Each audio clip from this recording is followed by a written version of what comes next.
Shrinnantu Vishve Amritasya Putraha Ayedhamani Divyani Tostu Vedahametam Purusham Mahantam Aditya Varnam Tamasa Parastha Tumeva Vidito Timritumeti Naina Pantha Viddati Anaya Naina Pantha Yanaya Viddati. Listen, O children of immortal bliss. Listen, those who live in the celestial abode. I have seen that effulgent one who is beyond darkness. Knowing him alone, one can transcend death. There is no other way. There is no other way. Om Shanti, Shanti, Shanti. Peace, peace, peace be told.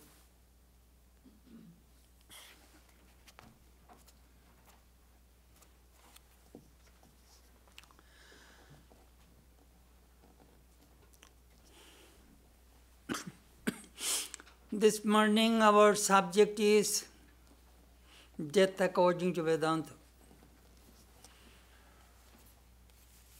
Today is Easter Sunday. We are observing Easter service.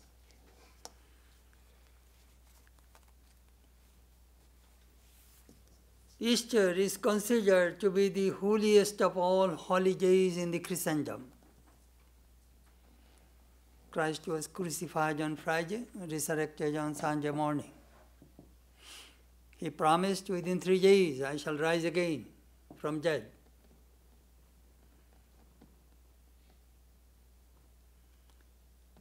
According to Jewish calendar, the day begins from sunrise. So Friday, Saturday, Sunday, actually, he was in the tomb perhaps maybe 36 to 40 hours. Friday afternoon, he was taken to the tomb, and Sunday morning he was risen.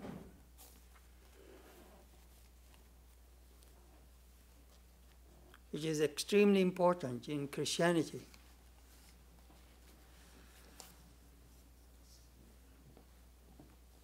This resurrection proves that death is not the end of human life. His resurrection proved eternal life. Vedanta also teaches immortality of the soul, eternal life.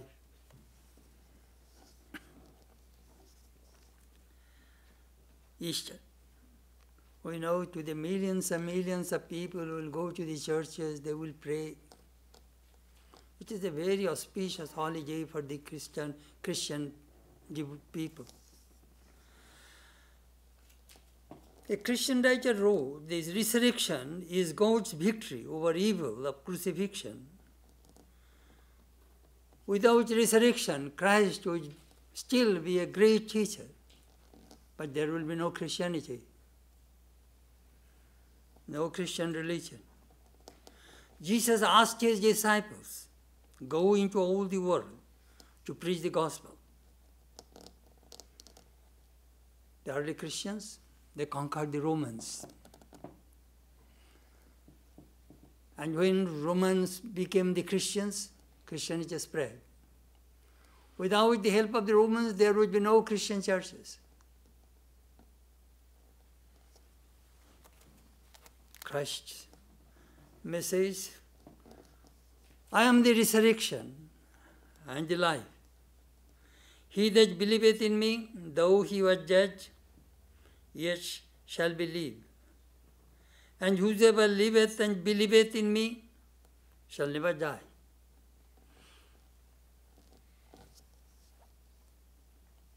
We shall interpret this message of Christ from the Vedantic standpoint, what he meant. Eternity, eternal religion, immortality of the soul.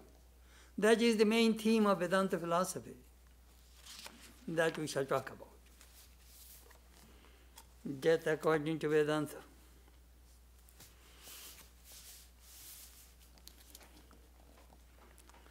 Let's just think about this world where people are born but will never die. What will happen?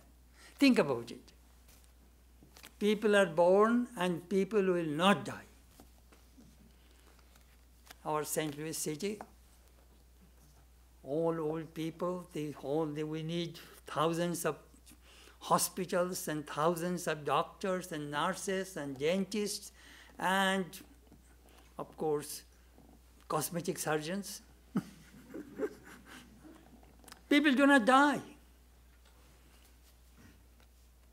Whereas your home, your 14 generations are living in home, you will have to extend your home also. Just think of that. You need more rooms, more kitchens, more dining hall. People do not die.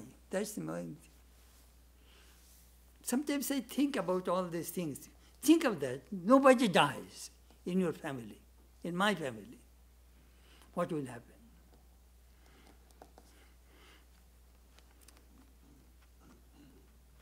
In the Old Testament, the person who lived the longest period in life, his name was Methuselah. He lived 967 years.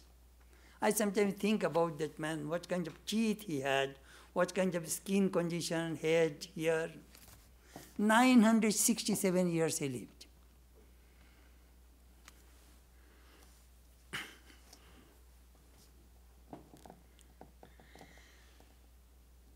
There will be no competition. All people will be full of youth and vigor. There will be no competition of Mr. Universe, Miss Universe. This world would be a mess.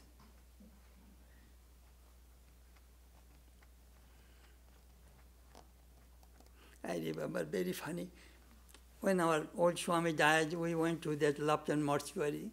We wanted to buy a coffin for the old Swami. He came here in 1938, died in 1979. So I was asking, what is this one is $18,000, a mahogany wood, beautiful. Then uncle, what is the cheapest one you have? Well, cardboard box. Uncle, how much is the price? $300. Then I told 3 ladies who went with me, uncle, when I shall die, I need cardboard box.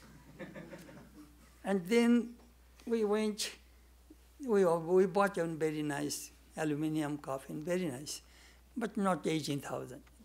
Then I went to that 18,000 coffin and I told that mortuary person, you know, this coffin is so beautiful and velvet bed and velvet pillow. I have never slept. I feel I should die right now. And I want to lie down here. He could not understand my joke, you know. I never slept in velvet bed in my life. I want you to sleep there. Funny.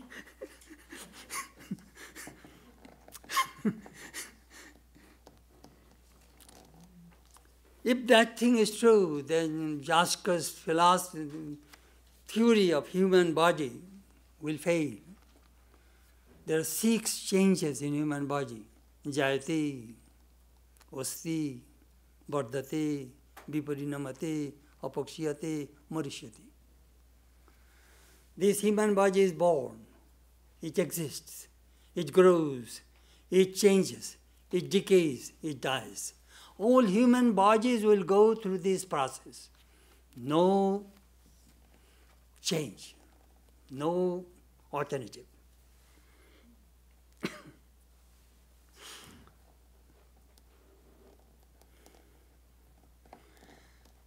No death philosophy arose in Hindu mythology. According to Hinduism, Brahma, Vishnu, Maheshwara, the Trinity.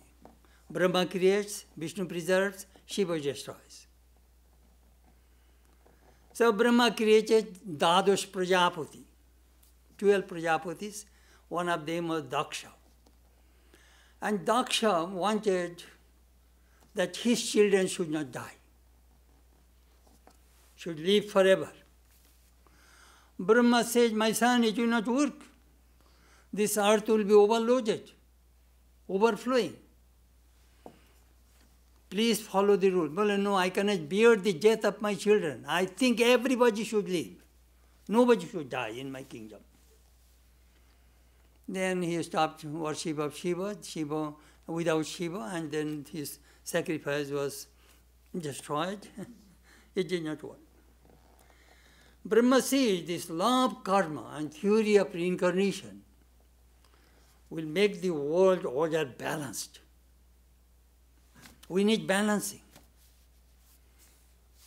You know, this Hindu mythology, it is very rational and reasonable and scientific. Of course, those who are disgusted,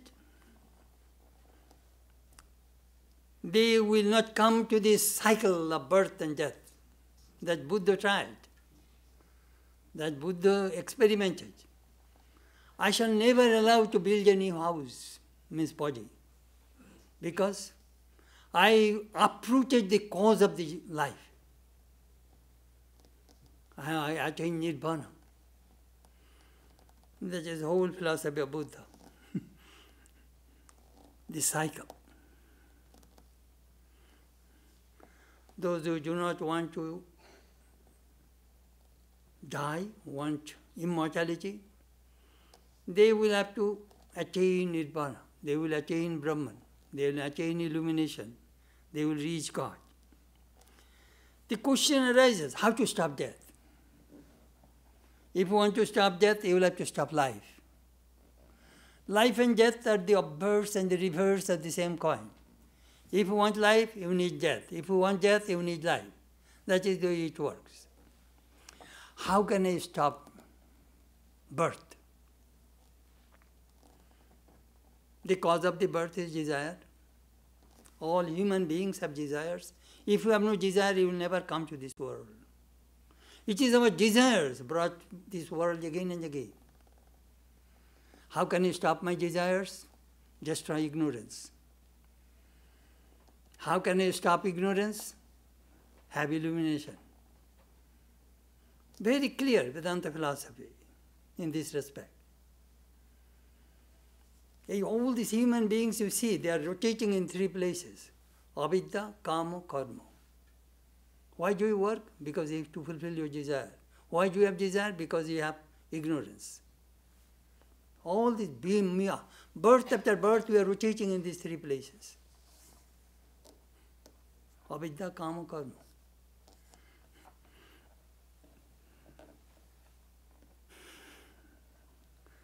The Hindu sages are very wise. They suggested live 100 years in this world. That would be enough.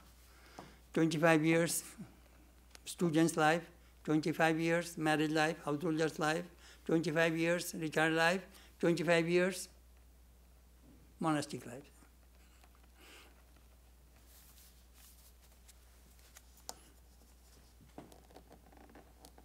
Very beautiful way the Vedantic philosophy, they've arranged this human life in this world.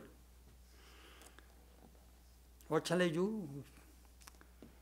Isha vaissamidam sarvam yat kincha jagatyam jagat tena tektena bhunjita magrida kasyajidhanam kurvanne veha karmani jijivishe shatamke samaha evam thainenna tetostina karma lipati nare. How shall we live in this world? That is the question.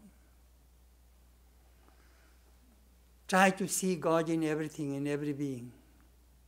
Whatever you see, nothing but that manifestation of that cosmic consciousness. Enjoy through renunciation. But how? Don't keep any attachment. Attachment invariably will bring pain. This world is a very temporary place. I call it vacation village. Just for a short time. Holiday in. One day you will have to go back to your real home, God. And Magrida says, do not covet other things. Don't be greedy. If you want to live in this world, work 100 years without any motive, without any desire for the result of action.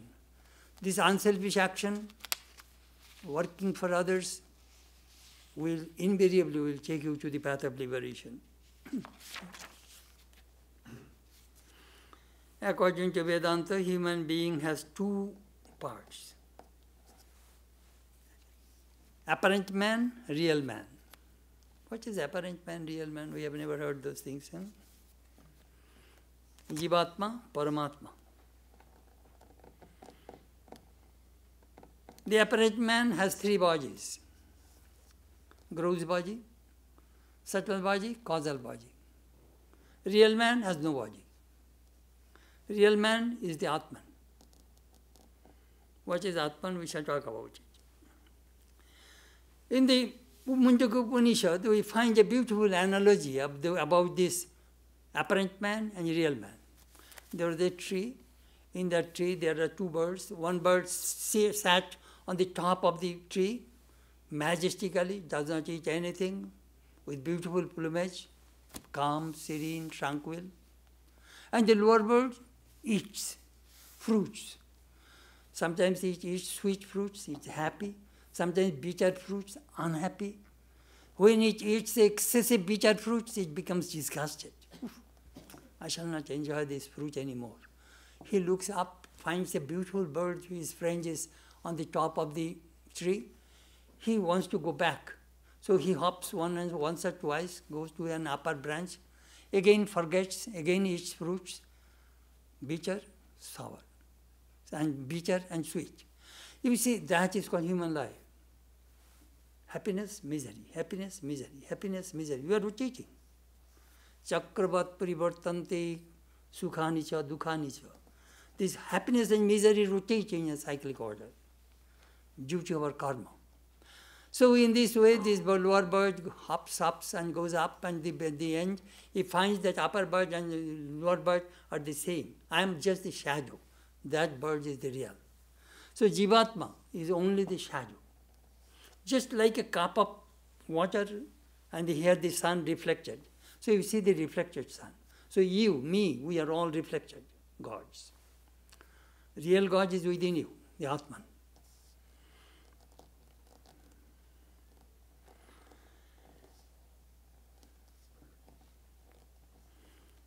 Now this apparent man reincarnates.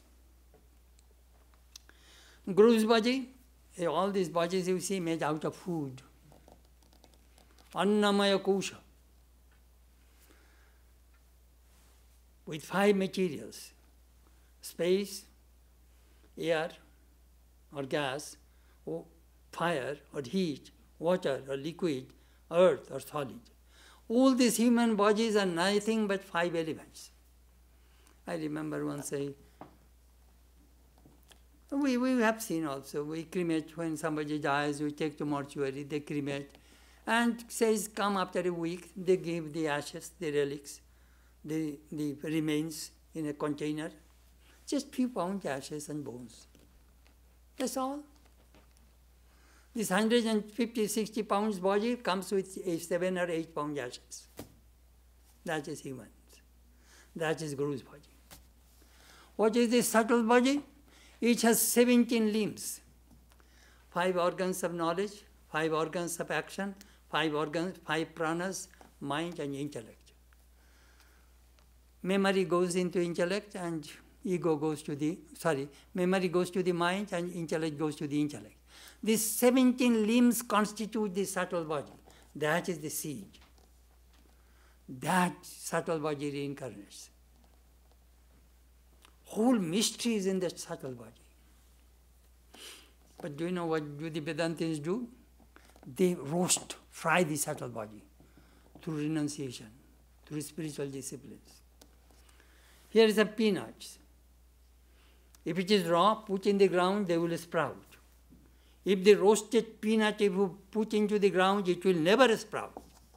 Because you ruined, you destroyed its potential growth. So the Jivatma, your mind, will be saturated with that light of consciousness. All darkness, ignorance will go away. So you will never come back. You will be illumined. No desire will be there. Whole mystery in that subtle body. Very interesting about this subtle body. You know, the Upanishad, the way it tells us, it is so poetic. How this human body comes. Tasmad Vayu Tasmad Atman Akasha Sambhuta Akashat Vayu Vayurogni Agnirapa Oidva Prithivi Prithivam Oshadaya Oshadibannam Annat Purusha. From that cosmic consciousness, Atmana, pure consciousness, first evolution is the space, then air, then fire, then water, then earth, then this earth, the trees, plants, crop, corn, vegetable, food, then Purusha, then human beings. That is Guru's body. Subtle body I explained to you. And causal body, ignorance. That is the cause of the subtle body. Body dies, we cry. In the Stri Parvam of the Mahabharata, we find Dhritarashtra, Gandhari crying, Vidur is consoling them. Why are you crying? These are all inevitable. At the end of accumulation, there is spending. It goes away. It diminishes. At the end of rise, there is fall. At the end of union, there is separation. In the end of birth, there is death. These are all inevitable. Death is the most impartial person you can ever think, O king. Death never discriminates who is rich or poor, saint or sinner, old or youth. Death comes to everybody. Death does not have any favoritism. Oh, I shall show you a favor. No favoritism to death. Then question arose. When we die, what does go with us? This question arose in Brihadaranyaka Upanishad. Yajnavalkya replied, Vidya, Karma, Purva, Prajna. These three things will go with you, with me, with everybody. Vidya, knowledge, wisdom, which you have gathered in this life, that will go with you. Karma, good and bad, the results will go with you. Purva Prajna, your experience, past experience, samskar, they will go with us. No money, no home, no... naked came I from the mother's womb, naked shall I return thither. It is in the Old Testament, in the book of Job. How we came to this world and how we shall go. Amazing. This Atman has three, Pur means city, three places each sleeps. Means in three bodies each sleeps, each moves. If you have 3 rooms in your home, so sometimes you have first floor, sometimes second floor, sometimes third floor. But you and your floors, your house, are completely separate. So the Atman and the bodies are completely separate.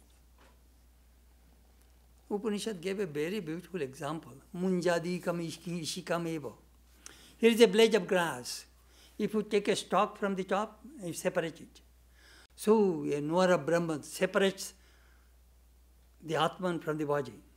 I am bodiless. I am the Atman. I am neither the body, nor the mind, nor the senses. That you find in the Nibbana Shatakam. Shankara is talking, na mrittur, na shanka, na me jati bhida. I have no death, nothing, no body, nothing.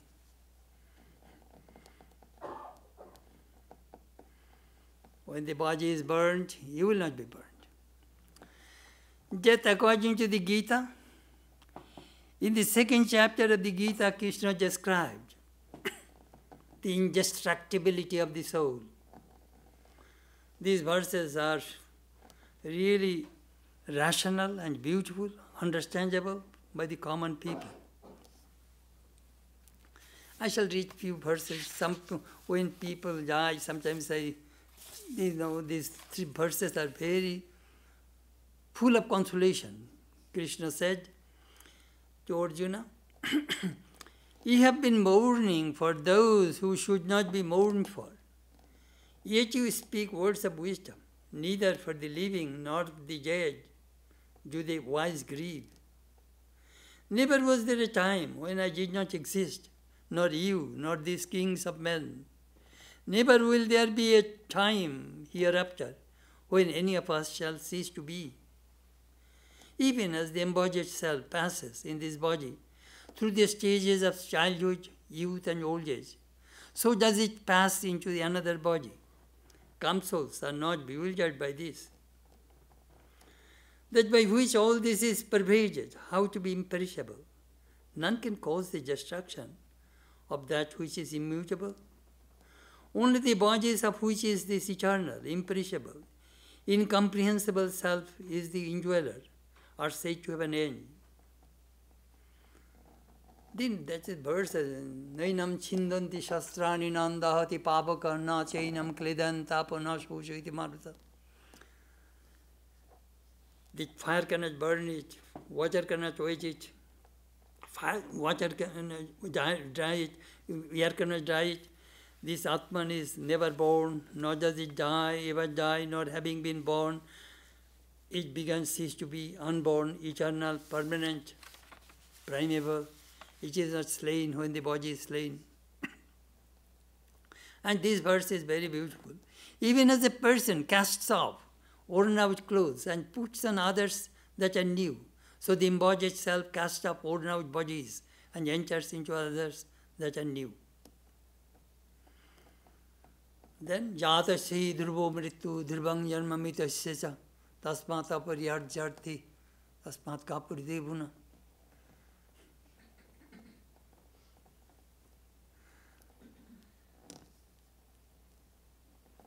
Do not lament. For to that which is born, death is certain, and to that which is dead, birth is certain. Therefore, you should not grieve over the unavoidable. All beings are unmanifest in their beginning, O Bharata, manifest in their middle stage, and unmanifest again in their end. Why then lament for them?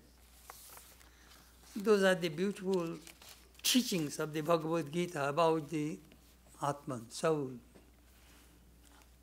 the real man, not apparent man. In the 8th chapter of the Bhagavad Gita, we find Krishna talked about the journey of the souls. Those who do the virtuous deeds, they will take the path of light, the path of God, Devojana. And those who did evil deeds, they will take the path of smoke, Pitrijana. What happens? Those who take the path of light, eventually they will go to Brahmaloka and they will get gradual liberation. And those who take the path of smoke, they will come back to this earth. Shankara says, Punarapi jananam, punarapi maranam, punarapi janani jatare shayanam, iyo sangsare koludusare kripa pare payi murare. Birth, death, when we were born, so many, think of that, how much sufferings you had all through your life. Compared to sufferings, happiness is very little in human life. So, it goes on and on and on, unending. You will be born again, die again. Born again, die again. What is the end?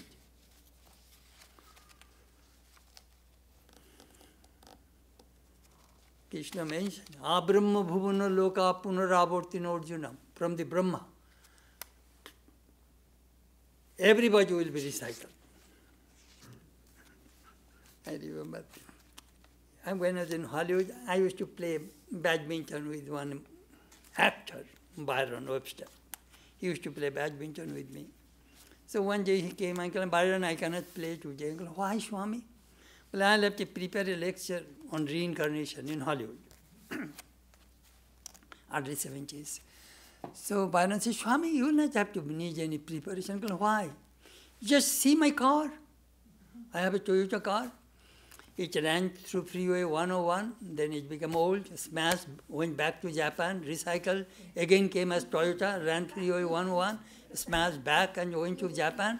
And the car was recycled. Swami, you don't need any preparation. Tell the American people how the car works. I am giving you the materials for your lecture. He was funny.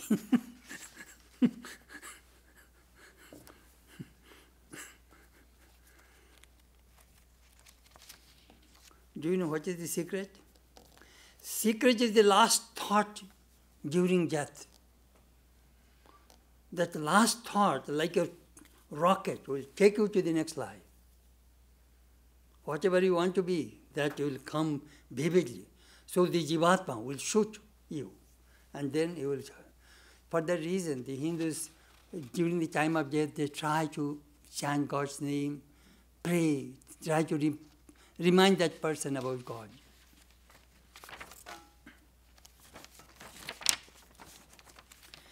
In Vedanta Upanishad, King Janaka asked about the journey of a dying soul.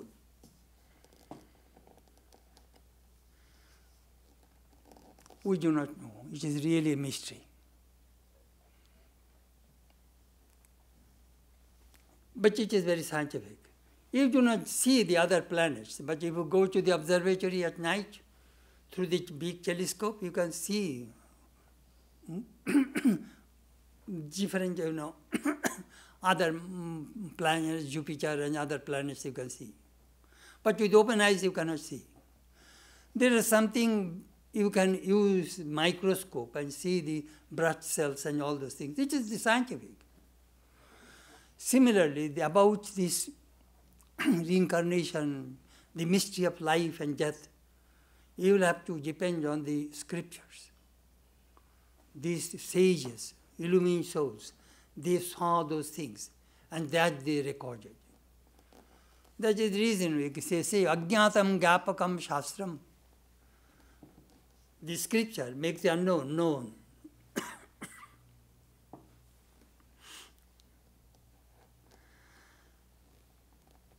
It is in the Sharirak Brahman of the Brihadaranyaka Upanishad. Yajnavalkya was talking about how does a soul depart from this body, that Atman, that Jivatma.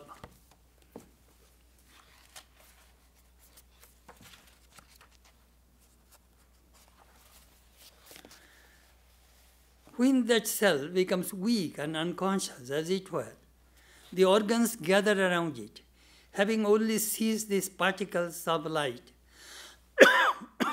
The self comes to the heart. When the presiding deity of the eye turns back from all sides, the dying man fails to notice color. The eye becomes united with the subtle body. Then people say he does not see. The nose becomes united with the subtle body. Then they say he does not smell. The tongue becomes united with the subtle body. Then they say he does not taste. The vocal organ becomes united with the subtle body. Then they say he does not speak. The ear becomes united with the subtle body. Then they say he does not hear. The mind becomes united with the subtle body. Then they say he does not think. The skin becomes united with the subtle body. Then they say he does not touch. The intellect becomes united with the subtle body. Then they say he does not know. The upper range of the heart lights up, and by that light the self departs, either through the eye or through the head, or through any other part, a aperture of the body. And when the self departs, the vital breath follows. And when the vital breath departs, all the organs follow. Then the self becomes endowed with a specific consciousness and passes on to the body to be attained by that consciousness. Knowledge, work, and past experience follow the self. And just as a leech moving on a blade of grass reaches its ends, takes hold of another, and draws itself together towards it, so does the self.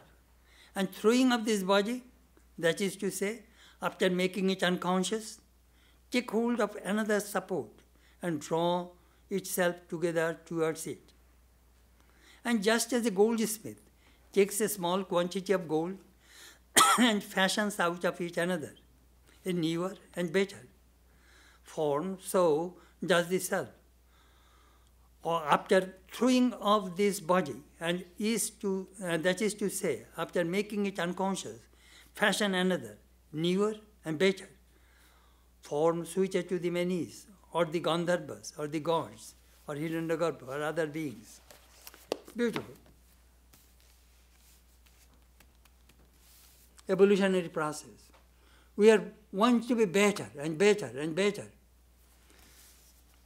I remember in our Vedanta class, our teacher was talking about, do you see this circle? Each soul will rotate the entire circle. It may take 8,400,000 births.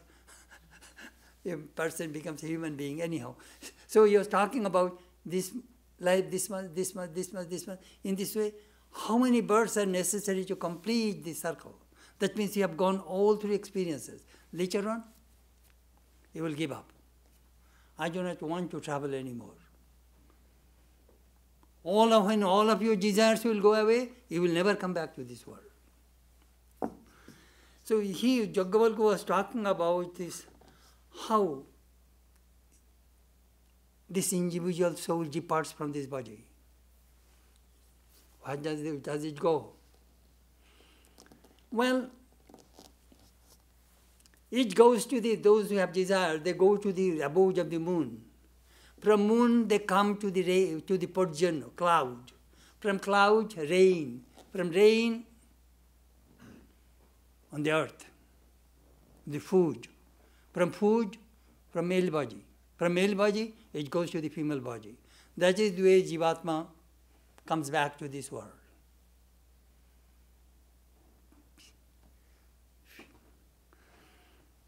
Very interesting.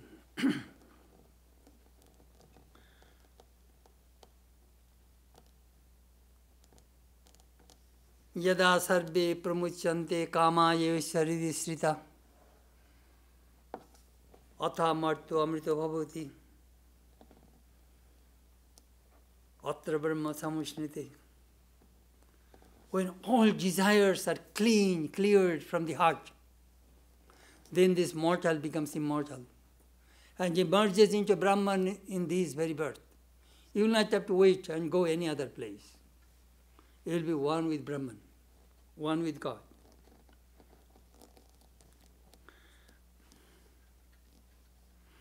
As I said, it is the karma which determines where we shall go.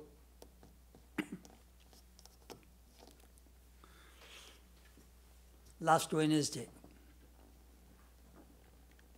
an atheist in Rome, he is a columnist, his name is Scalfari, interviewed Pope Francis.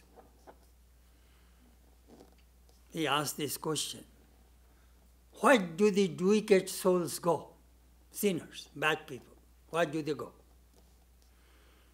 Francis replied, they will not be punished, they will disappear. Those who beg forgiveness for their mistakes and lament, God forgives them and takes him in the same abode where the holy people go.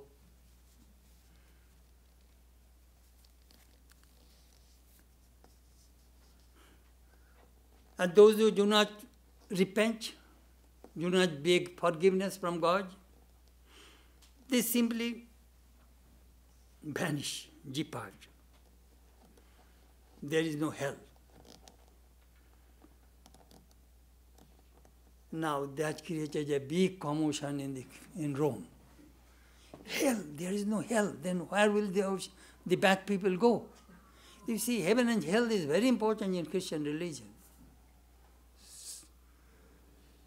But anyhow, but cause and effect theory must work. Every cause must have an effect, every effect must have a cause. Here is a person, he murdered somebody else, and he will be unpunished. How is it possible? Law of karma must return. That is, do you know what the problem? Do you know what is the problem? Problem is one birth theory. You are born only once. You have no other scope. Nowadays, at least 53%, I think more than that, people believe in reincarnation in America. But it is taboo in Christianity. One birth, that's it. You have no other scope, no chance. But Vedanta has infinite chance. Born as you like, as many times you like. Enjoy this world. If you don't like, give up. Do all sorts of experiments you like. You have full freedom.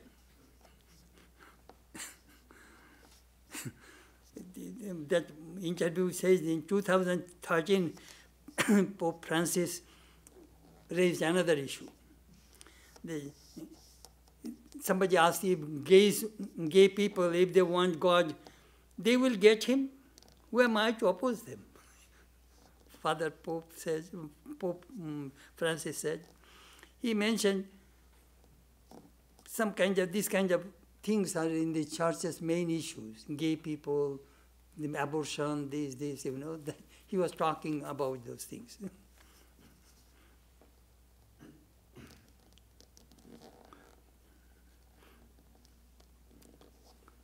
I was invited to speak in the Snow of White, that Catholic place, to speak about afterlife. There are 4 or 5 representatives: Hinduism, Christianity, Islam, Buddhism, Judaism. So I'm only 15 minutes time. So I told them, you know what happens after life, but I promise after 15 minutes I shall bring you back here. There are 300 senior citizens, Catholic, all are Catholics, 300 people. Then the question arose that whether animals have any soul or not. Vedanta believes animals have souls, but Catholics do not believe. So a man lost his, so we are talking about, then I told the father, I read a story, if you allow me, I can tell my story. Please, yes, Swami, speak. A man lost his dog and he went to the church and asked the father, could you do a mass for my dog? We do not do all sorts of things. You go down the road, there are some churches, they will do all sorts of things. We do not do all those things. Father, that dog was my companion for 20 years. He is my great friend. Please do something religious. No, we do not do that. You go. Father, please, I shall give $500,000 if you do something for my dog. Wait a minute, you did not tell me your dog was a Catholic.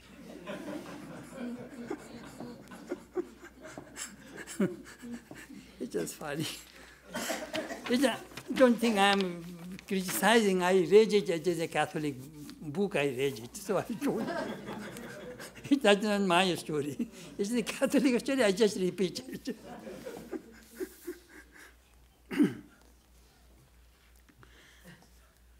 Now we shall hear the mystery of death from the God of death. It is in Katha Upanishad, a young man named Nachiketa went to the God of death and asked, Yam prete vichikitsa manusya ayamasti tekanayamasti iti chaike. There is a doubt among human beings. Some say after death the soul remains. Some say after death soul does not remain. You are the God of death. I'd like to hear from you. Yama said, on this topic, on this subject, even the gods have doubt. You ask some other boon, not this one. I shall give you plenty of wealth, money, hiranam, hundreds of years, longevity, vast empire, you enjoy the celestial girls. All these things he was trying, the God of death was trying to tempt Nachiketa. I don't want. He denies everything. I only want to know about the Atman, the mystery, what happens. Nothing else. You are the right person. Those who have this kind of renunciation, only they are eligible to hear about the Atman. Then he talked about the Atman. Those verses are also very beautiful, very beautiful. I just read with 3-4 verses I shall read to you. The knowing self is not born, it does not die. It has not sprung from anything. Nothing has sprung from it. Birthless, eternal, everlasting and ancient. It is not killed when the body is killed.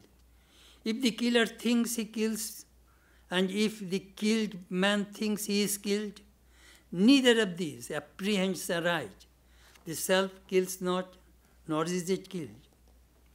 Atman, smaller than the small, greater than the great, is hidden in the hearts of all living creatures. A man who is free from desires beholds the majesty of the self through tranquility of the senses, and the mind becomes free from grief. The wise man, having realized Atman as dwelling within impermanent bodies, but itself bodiless, vast and all-pervading, does not grieve. The Atman cannot be attained by the study of the Vedas, or by intelligence, or by such hearing of sacred books. It is attained by him alone whom it chooses. To such a one, Atman reveals its own form.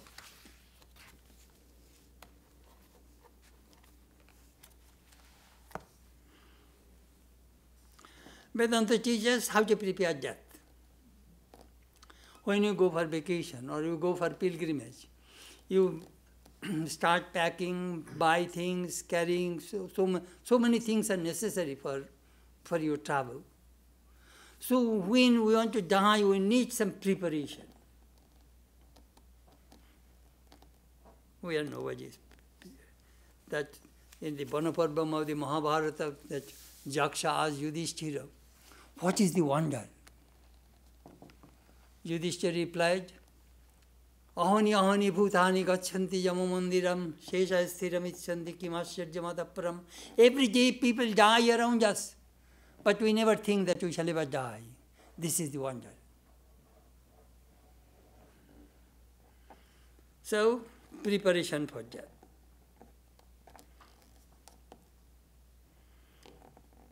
There are some earthbound souls. They are not ready to die. Do you know what happens to them? A tug of war continues. Yama, the god of death, is pulling one hand, and his attachment with the world with another hand, he is like, they are not ready. Still tremendous attachment for money, family, body. Sri Ramakrishna used to make jokes. I mean, hey, now chant God's name. I cannot speak so many words. Just see, the dying man is telling, I cannot speak so many words, but he will not utter the God's name. We find in the Bhagavatam, King Parikshit prepared for death. He was cursed that within 7 days he would be dead by snake bite. He knew death was coming, so he made a fort and asked all holy people to be with him. And he asked, is there anybody who can talk to me 7 days, 7 nights, non-stop about God? 7 days, 7 nights, non-stop. He will have to talk about God. I want a person like him. So came Shukadeva, the son of Vyasa, and talked about Bhagavatam, the life and glory of Krishna. 18,000 verses. Then, on the 7th day, when the Takshaka, the great serpent, came and beat Parikshit, his mind was merged with Krishna, but his body was killed by the snake. That is called preparation for death.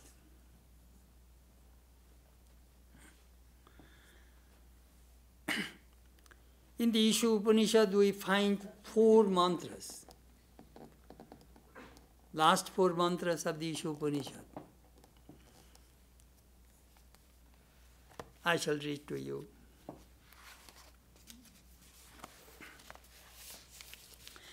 The door of the truth is covered by a golden disk. Open it, O nourisher. Remove it so that I who have been worshipping the truth may behold it. O nourisher, lone traveler of the sky, controller, O sun, offspring of Prajapati, gather your rays, withdraw your light. I would see through your grace that form of yours, which is the fairest. I am indeed he, that Purusha, who dwells there.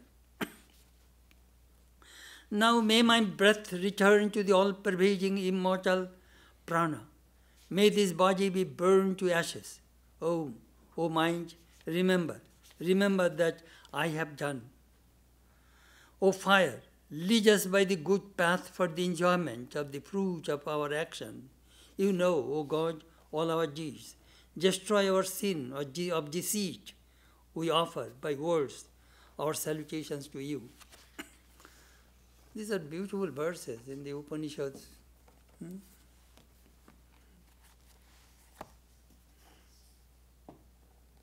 Pushanne karshe yama surya prajapatya buhurasmin samuhati jajati rupam kalyanatamam tatti pashyami yasavaso purusha sohamasmi pairanilamritamataidam bhaspantam shariram om kratasmara kritangasmara kratasmara kritangasmara. Those verses are so poetic, so beautiful. Preparation for that.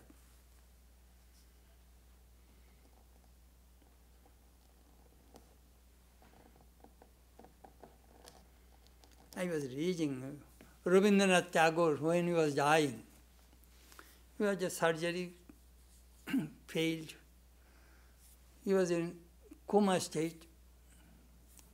And his daughter-in-law, granddaughter-in-law, was dripping Ganges water into his mouth and whispering the mantra he liked, Vedic mantra, Shantam, Shivam, Advaitam. Brahman is calm, serene, all auspicious, non-dual. He was repeating. People thought that perhaps he was in deep coma. But what he did, Tagore raised his right hand and put on his forehead like this. At that time he died. This Upanishad was his life. If you read his Shantiniketan Dui volume, I read, my goodness, quintessence of the Upanishads he wrote in those articles. Preparation for death. Swamiji also, death was under his control. He got a boon from Lord Shiva, that whenever I want, I shall die. He gave up his life through meditation. And just before his death, he told his attendant, wait and meditate till I call you. That was the last words of Swami Vivekananda. Wait and meditate till I call you. Anyhow, there is nothing to fear. Our Atman, according to Vedantic tradition, Saesho Mahanaja Atma, Ajaro, Amaro, Amrito, Abhayo, Vai Brahma, Abhayam Vai Brahma, Jai Evam Veda. In Brihadaranyaka Upanishad, Jaggavalka says, this is the great Atman, dwelling in all of you, all of us. What is that Atman? Ajaru. No decay, no disease, no nothing. Body may decay, body might have disease, but your Atman is diseaseless. Amaro, immortal. Amrito, no deathless. Abhayo, fearless. That is your true nature. So that is the message. And when we experience this Atman, what happened? Natasya prana utkarmanti yaiva pravilyanti. The Upanishad tells us, Vedanta tells us, your prana will never reincarnate, will merge into cosmic consciousness here, right now. That is the beautiful message of Vedanta. And that is the message Christ gave, the immortality of the soul. Thank you. Masatoma sadgamaya, tamasoma jyotirgamaya, mritturma amritam gamaya, abhiravirma yedhi, rudrajatte dakshinam mukham, Tena mam pahi nityam. Om Shanti Shanti Shanti. Lead us from the unreal to the real. Lead us from darkness to light. Lead us from death to immortality. Light us through and through, and guide us evermore with thy loving presence. Peace, peace, peace be unto all.